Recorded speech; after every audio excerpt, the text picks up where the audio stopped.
Hey, I'm Guy. That's John. This is our YouTube channel. Woo!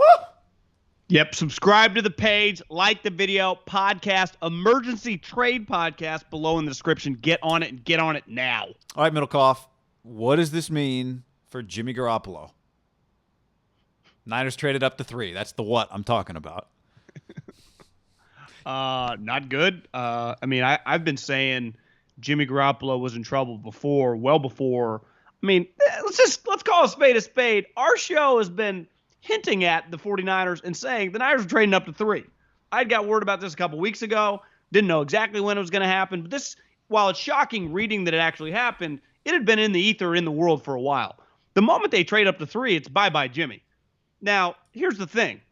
You can't say we're done with Jimmy right now. It lessens his trade value.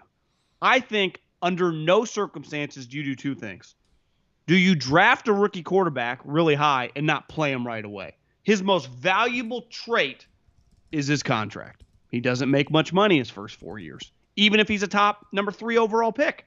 He makes, $5, $6, $7 million a year relative to even a Garoppolo that makes 20.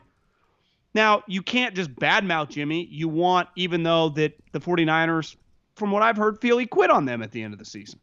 You need his trade value to get up a little bit, and maybe you can recoup a 3rd-round pick for him. Why? Because there are teams that just need quarterbacks. And there are, obviously, the Patriots could use them. There are several other teams. The Bears are desperate. He's from Chicago.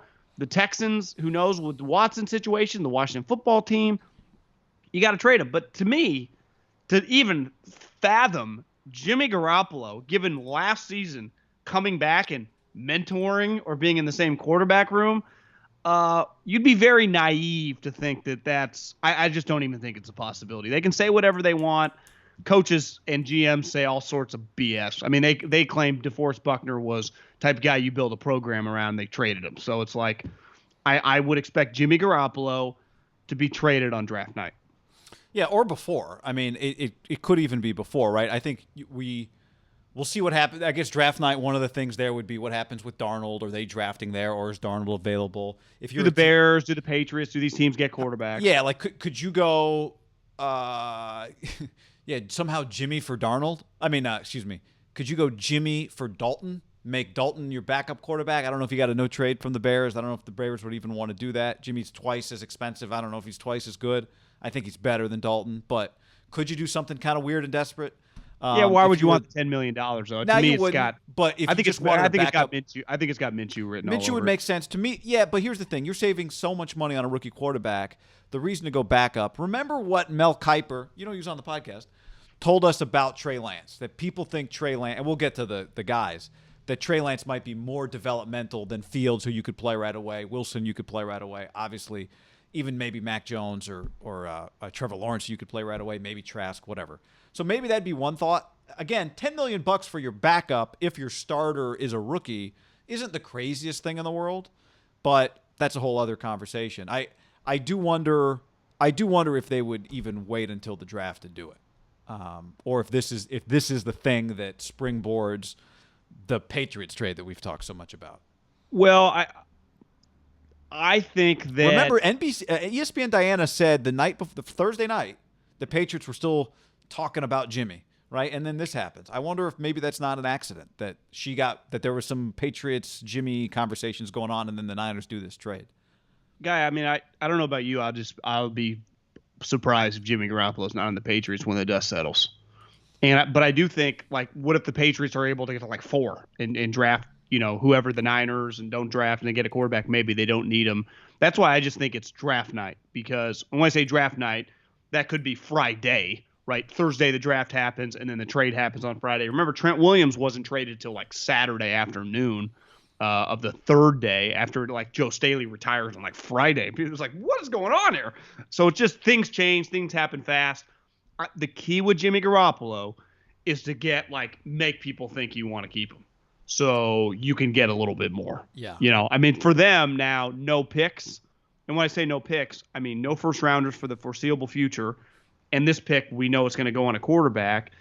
That you got to attempt in every way possible to recoup as much as if they were to get somehow a 3rd round pick for Jimmy Garoppolo, to me that would be a steal. Right. I think they would do cartwheels. I agree. I push back at the notion that there is any way week 1 Jimmy's the starter and Trey Lance or Justin Fields is the backup. I have a very, very hard time seeing that. I don't think, even if you don't believe the guy you're drafting is your week 1 starter, that I used to think this, like, you could draft the quarterback and keep Jimmy around still, but I don't think that. And partly you've convinced me on that. Even if you think, and this is a whole other conversation, do you draft a guy? Can you play him week 1? Is he going to be ready? Even if you don't think he is, I don't think you can have Jimmy there, because all of your energy, all of your attention, all of your effort has to be about not just getting that guy ready to be your starting quarterback sooner rather than later, but also getting that guy to develop as the leader of your team. And this is not, it's not that Jimmy's been in any trouble, but we don't talk about him like he's Alex Smith here, right? With just the whole locker room wants nothing more than to have Alex Smith lead them to victory, and it hurts for everybody that somebody else has to take over for him, but that's not the way it feels, right? So, and Alex is a guy that's proven that in those situations he knows how to handle it. I don't know why you'd even open yourself up to that.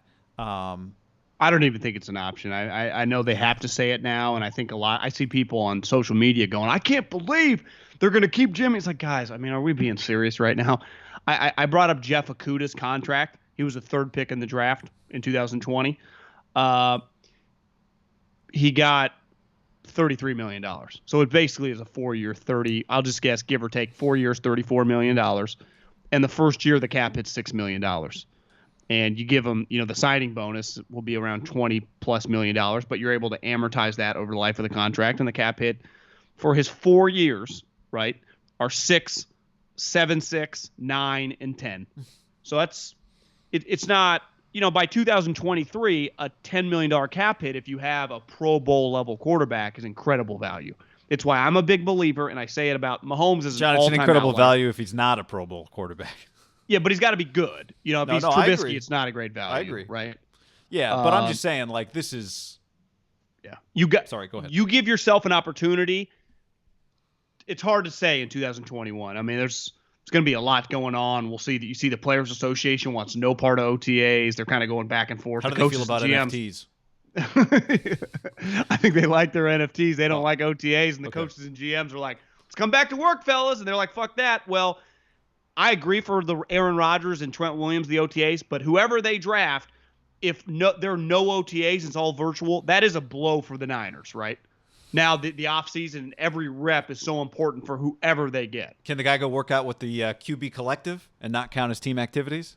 Yeah, I mean, you can, but we know that's not the same. It's just. So I think the other part of this they now have a 4-year window of like trying to really load up the team and take advantage of it. Well, now, again, this comes with this guy being good. The part of this is who do you assume it's going to be? Do you have? Well, let's get to that. No, let's get to that on the player. Well, I think part of this is okay. Now we understand, and you and I talked about this. If you don't keep Trent Williams, how do you draft a quarterback and not have him play behind Trent Williams? If you don't, right? So now you go, okay. Trent Williams, suddenly that contract is even more valuable to you. Kyle Juszczyk being back on your team is now more valuable to you, right? Like having guys that you really trust on offense. Part of Kyle Juszczyk's job is also to protect your quarterback, right? If Trent Williams had gone to the Chiefs, they would have been in trouble. Well, this falls apart. Like part of the reason Kyle gets that FaceTime from Trent and goes, "We got to get this done," is because he's already thinking about this. Yeah, he had a lot of just irons in the fire. Right. A lot of irons in the fire. I think, we look back on it. I think the reason it played itself out the way it played itself out is because Trent Williams knew he had value and was going to make the 49ers pay him. Yeah. Because he knew, and this is another thing. If he had any inkling that this is what they were going to do, then he really knew how valuable he was to them. That text he got when he's like, Kyle, we probably need to talk. I mean, I think I'm going to the Chiefs. Kyle had a freak, right? He's like, the whole thing's going to fall apart if you go to the Chiefs. Yeah, that would have been a problem. I still think you probably would have to do this still, but you would just, I don't know what you do at tackle. I don't know how you get one. All right, let's real quick to finish on the Garoppolo point. You get your you get a third back. I think if you got a fourth, you got to raise the value, guy. He's staying. It's I don't think you're tricking Bill, but he's staying. Not a fucking soul around here believes you. There's only one person shopping here, John, in this aisle.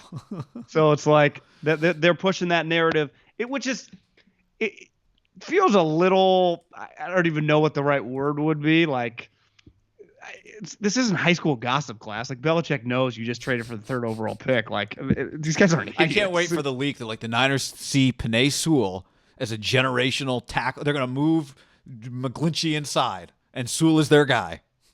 There's pressure on McGlinchey now. God, absolutely there is. Absolutely. That's why you got to get Justin Fields so he can run away from the guys running right by McGlinchey.